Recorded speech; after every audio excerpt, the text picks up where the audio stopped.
Hi all, ನಮಸ್ಕಾರ ಎಲ್ರಿಗೂ. ಗೊತ್ತಿರೋದನ್ನು ಹಂಚ್ಕೊಳ್ಳೋಣ, ಗೊತ್ತಿಲ್ಲದೆ ಇರೋದನ್ನು ತಿಳಿದುಕೊಳ್ಳೋಣ ಅಂತ ಕೇದಾರಕಿ ಕನ್ನಡ ವಾಹಿನಿಗೆ ಸ್ವಾಗತಿಸ್ತಾ ಇದ್ದೀನಿ. ಇವತ್ತಿನ ರೆಸಿಪಿ ವೆಜಿಟೇಬಲ್ ಪಲಾವ್ ಯಾರಿಗೆ ತಾನೇ ಇಷ್ಟ ಆಗಲ್ಲ ಅಲ್ವಾ?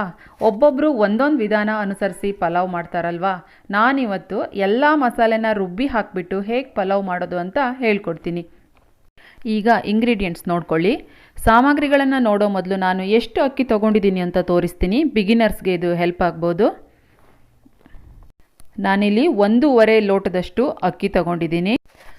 ಲೋಟ ನೋಡಿ, ಇದರಲ್ಲಿ 1 ಗ್ಲಾಸು, ಹಾಗೆ ಇನ್ನೊಂದು ಅರ್ಧ ಗ್ಲಾಸ್ ಹಾಕೋತಾ ಇದ್ದೀನಿ. Total 1.5 glass. ಅಕ್ಕಿನ ವಾಶ್ ಮಾಡಿಬಿಟ್ಟು ಇಟ್ಕೊಂಡಿದ್ದೀನಿ. ಈಗ ರುಬ್ಬೋಕೆ ಏನೇನು ಮಸಾಲೆ ಬೇಕು ಅಂತ ನೋಡ್ಕೊಳ್ಳಿ. 2 ಇಂಚಷ್ಟು ಶುಂಠಿ ತಗೊಂಡಿದ್ದೀನಿ, ಹಾಗೆ 2 ಚೂರು ಚಕ್ಕೆ, 4ರಿಂದ 5 ಲವಂಗ, 4 ಏಲಕ್ಕಿ, 1.5 ಗಡ್ಡೆಯಷ್ಟು ಬೆಳ್ಳುಳ್ಳಿ ತೊಗೊಂಡಿದ್ದೀನಿ. ಶುಂಠಿ ಎಷ್ಟು ತಗೋತೀರೋ ಅದರ ಡಬ್ಬಲ್ ಅಷ್ಟು ನೀವು ಬೆಳ್ಳುಳ್ಳಿ ತೊಗೋಬೇಕು. 4 ಹಸಿಮೆಣಸಿನ್ಕಾಯಿ, ಖಾರ ನೋಡ್ಕೊಂಡು ನಿಮ್ಗೆ ಎಷ್ಟು ಬೇಕೋ ಅಷ್ಟು ತೊಗೊಳ್ಳಿ. 1 ಟೊಮೆಟೊ, ಹಾಗೆ 1 ದಪ್ಪ ಸೈಜಿಂದ ಈರುಳ್ಳಿ ತೊಗೊಂಡಿದ್ದೀನಿ. 1/4 ಕಪ್ಪಷ್ಟು ತೆಂಗಿನಕಾಯಿ ತುರಿ, 1 ಹಿಡಿಯಷ್ಟು ಕೊತ್ತಂಬರಿ ಸೊಪ್ಪು, ಹಾಗೆ 1 ಹಿಡಿಯಷ್ಟು ಪುದೀನ ತೊಗೊಂಡಿದ್ದೀನಿ. ಇದರಲ್ಲಿ 1.5 ಟೀ ಸ್ಪೂನಷ್ಟು ಧನಿಯಾ ಕಾಳಿದೆ, ಹಾಗೆ ಅರ್ಧ ಚಮಚ ಸೋಂಪು, 1/4 ಚಮಚದಷ್ಟು ಜೀರಿಗೆ ಇದೆ. ನೀವಿಲ್ಲಿ 2 ಚಮಚ ಧನಿಯಾ ಪುಡಿ ಬೇಕಾದರೂ ಯೂಸ್ ಮಾಡ್ಕೋಬೋದು. ಇದು ಒಗ್ಗರಣೆಗೆ ಹಾಕೋ ಸಾಮಗ್ರಿಗಳು. ಮೊದಲೇ ಹೇಳ್ದಂಗೆ ನಾನಿಲ್ಲಿ ಟೊಮೆಟೊ, ಈರುಳ್ಳಿ ಯಾವುದನ್ನು ಒಗ್ಗರಣೆಗೆ ಬಳಸ್ತಾ ಇಲ್ಲ. ಖಾಲಿ ಹೋಲ್ ಗರಂ ಮಸಾಲ ಐಟಮನ್ನು ಮಾತ್ರ ಯೂಸ್ ಮಾಡ್ಕೋತಾ ಇದ್ದೀನಿ. ಇದು ಶಾಹಿ ಜೀರಾ ಹಾಕಿದರೆ ಅರೋಮಾ ಚೆನ್ನಾಗಿರುತ್ತೆ. ಇಲ್ಲ ಅಂದರೆ ನೀವು ಇಲ್ಲಿ ಸೋಂಪನ್ನು ಯೂಸ್ ಮಾಡ್ಕೋಬೋದು. ಹಾಗೆ 4ರಿಂದ 5 ಪಲಾವ್ ಎಲೆ ತೊಗೊಂಡಿದ್ದೀನಿ, 4 ಏಲಕ್ಕಿ, 4 ಲವಂಗ, ಹಾಗೆ 2 ಇಂಚು ಚಕ್ಕೆ. ತರಕಾರಿ ನಿಮ್ಗೆ ಯಾವ ತರಕಾರಿ ಇಷ್ಟನೋ ಅದನ್ನೆಲ್ಲನೂ ಬಳಸ್ಕೊಳ್ಳಿ. ನಾನಿಲ್ಲಿ ಕ್ಯಾರೆಟ್ ಮತ್ತು ಬೀನ್ಸ್ ತೊಗೊಂಡಿದ್ದೀನಿ, ಹಾಗೆ ಡಬಲ್ ಬೀನ್ಸ್ನ ತೊಗೊಂಡಿದ್ದೀನಿ. ನೀವು ಇದ್ರ ಬದಲು ಹಸಿ ಬಟಾಣಿ ಬರ್ತಾಯಿದೆ ಇವಾಗ, ಅದನ್ನು ಕೂಡ ಬಳಸ್ಕೋಬೋದು. ಅರ್ಧ ಲಿಂಬೆಹಣ್ಣು, ಸ್ವಲ್ಪ ಅರಿಶಿಣ ಪುಡಿ, ಎಣ್ಣೆ, ಹಾಗೂ ರುಚಿಗೆ ತಕ್ಕಷ್ಟು ಉಪ್ಪು. ಈಗ ಎಲ್ಲ ಮಸಾಲೆನ ಮಿಕ್ಸಿ ಜಾರ್ಗೆ ಹಾಕ್ಕೊಂಡ್ಬಿಟ್ಟು ರುಬ್ಕೊಳ್ಳಿ.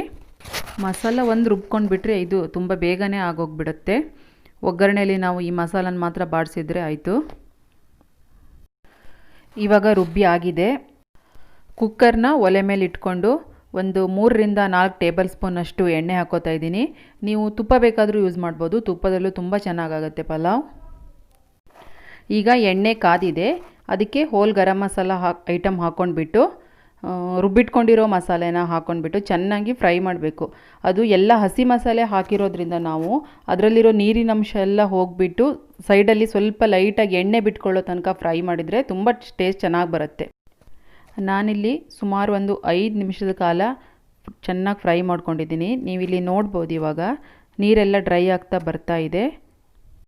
ಈಗ ಇದಕ್ಕೆ 1/4 ಚಮಚದಷ್ಟು ಅರಿಶಿಣ ಪುಡಿಯನ್ನು ಸೇರಿಸ್ಬಿಟ್ಟು ನಾವು ಇಟ್ಕೊಂಡಿರೋ ತರಕಾರಿಗಳನ್ನು ಹಾಕಿಬಿಡಿ. ಹಾಗೆ ಉಪ್ಪನ್ನು ಈಗಲೇ ಸೇರಿಸ್ಕೊಂಡ್ಬಿಟ್ಟು ಮಸಾಲ ಜೊತೆ ತರಕಾರಿನ 2 ನಿಮಿಷ ಆದರೂ ಚೆನ್ನಾಗಿ ಫ್ರೈ ಮಾಡಿ. ಈಗ ತರಕಾರಿನ ಮಸಾಲ ಜೊತೆ ಮಿಕ್ಸ್ ಮಾಡಿ ಉಪ್ಪು ಮತ್ತು ಮಸಾಲೆ ತರಕಾರಿಗೆ ಚೆನ್ನಾಗಿ ಹಿಡಿಬೇಕು, ಆಗಲೇ ಟೇಸ್ಟ್ ತುಂಬ ಚೆನ್ನಾಗಿ ಬರುತ್ತೆ. ಈಗ ತರಕಾರಿ ಮಸಾಲ ಜೊತೆ ಚೆನ್ನಾಗಿ ಫ್ರೈ ಆಗಿದೆ. ಈಗ ಇಮಿಡಿಯೇಟ್ಲಿ ನಾವು ತೊಳೆದಿಟ್ಕೊಂಡಿರೋ ಅಕ್ಕಿನ ಹಾಕ್ಕೊಂಡ್ಬಿಡೋಣ. ಅಕ್ಕಿನ ಮಸಾಲ ಜೊತೆ ಒಂದ್ಸರಿ ಒಳ್ಳೆ ಮಿಕ್ಸ್ ಮಾಡಿಬಿಡಿ. ಇಲ್ಲಿ ಅಕ್ಕಿ ಮಸಾಲ ಮತ್ತು ತರಕಾರಿ ಜೊತೆ ಚೆನ್ನಾಗಿ ಮಿಕ್ಸ್ ಆಗ್ತಾ ಇದೆ. ಈ ಥರ ನಾವು 2 ನಿಮಿಷ ಫ್ರೈ ಮಾಡೋದ್ರಿಂದ ಪಲಾವ್ ಉದ್ರುದ್ರಾಗಿ ಬರುತ್ತೆ. ನಾನಿವಾಗ 1.5 ಗ್ಲಾಸ್ ಅಕ್ಕಿ ತೊಗೊಂಡಿರೋದ್ರಿಂದ ಅದರ ಡಬ್ಬಲ್ ಅಂದರೆ 3 ಗ್ಲಾಸ್ ನೀರು ಹಾಕ್ತಾ ಇದ್ದೀನಿ. ನಿಮಗೇನಾದರೂ ಪಲಾವು ಸ್ವಲ್ಪ ಉದ್ರುದ್ರಾಗಿ ಗಟ್ಟಿಯಾಗಿ ಬೇಕಂದರೆ ನೀವು 2.25 ಲೋಟ ನೀರನ್ನು ಮಾತ್ರ ಹಾಕಿ. ನಾನಿಲ್ಲಿ 3 ಹಾಕ್ತಾಯಿದ್ದೀನಿ, ನಂಗೆ ಸ್ವಲ್ಪ ಮೆತ್ತಗೆ ಪಲಾವ್ ಆಗಬೇಕು.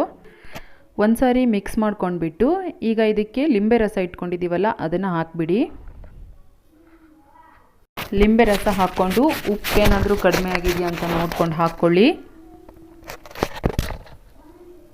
ಈಗ ಕೊನೆಯದಾಗಿ ಫೈನಲ್ ಮಿಕ್ಸ್ ಕೊಟ್ಬಿಟ್ಟು ಕುಕ್ಕರ್ ಲಿಡ್ ಮುಚ್ಚಿಟ್ಟು 1 ವಿಸಿಲ್ ಕೂಗಿಸ್ಕೊಂಡ್ರೆ ಬಿಸಿಯಾಗಿ ರುಚಿಯಾದ ಪಲಾವ್ ರೆಡಿ. ನೋಡಿದ್ರಲ್ವಾ, ರೆಸಿಪಿ ಇಷ್ಟ ಆಯಿತಾ? ಇಷ್ಟ ಆಗಿದ್ದಲ್ಲಿ ಸಬ್ಸ್ಕ್ರೈಬ್ ಮಾಡೋದನ್ನು ಮಾತ್ರ ಮರಿಬೇಡಿ. ಹಾಗೆ ಲೈಕ್ ಮಾಡಿ, ಶೇರ್ ಮಾಡಿ. ಸಿಗ್ತೀನಿ ಮುಂದಿನ ಇನ್ನೊಂದು ವಿಡಿಯೋದಲ್ಲಿ. ಅಲ್ಲಿವರೆಗೂ ಧನ್ಯವಾದಗಳು.